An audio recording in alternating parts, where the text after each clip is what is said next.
What is the Cuban Missile Crisis? In 1962, the Cuban Missile Crisis was a 13-day period of intense confrontation between the United States and the Soviet Union over Soviet nuclear missiles placed in Cuba. The crisis is considered one of the highest points of tension during the Cold War and posed a serious threat of nuclear war. In 1959, Cuba became a communist state under Fidel Castro's revolution. This meant an increase in Soviet influence in a country viewed as America's backyard. In early 1962, the Soviet Union decided to deploy nuclear missiles in Cuba. These missiles would be stationed very close to the continental United States. President John F. Kennedy, upon learning about the Soviet missiles, declared that this posed a serious threat to American national security. The Kennedy administration considered this a red line. This summary outlines the Cuban Missile Crisis,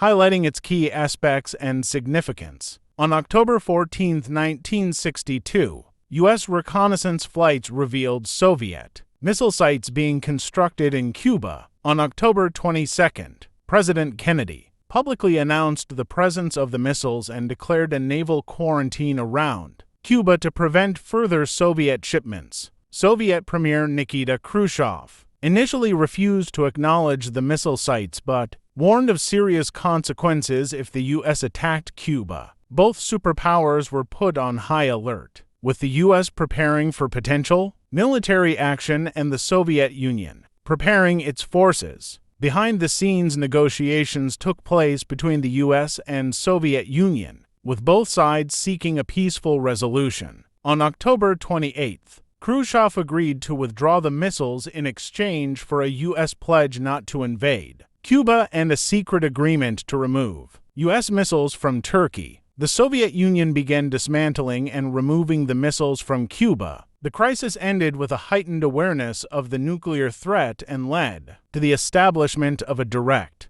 communication hotline between Washington and Moscow to prevent future crises. John F. Kennedy, U.S. President, opted for a naval quarantine rather than immediate military action, aiming to pressure the Soviets while avoiding direct conflict. He sought to rally international support and use diplomatic channels to resolve the crisis. Nikita Khrushchev, Soviet premier, initially engaged in brinkmanship by maintaining the missile deployment while issuing threats. Ultimately, he sought to negotiate a settlement that would allow him to save face and avoid war. While achieving some strategic concessions, Fidel Castro, Cuban leader, supported Soviet missile deployment to bolster Cuba's defense against perceived U.S. aggression and to assert Cuban sovereignty. He pushed for a more aggressive stance,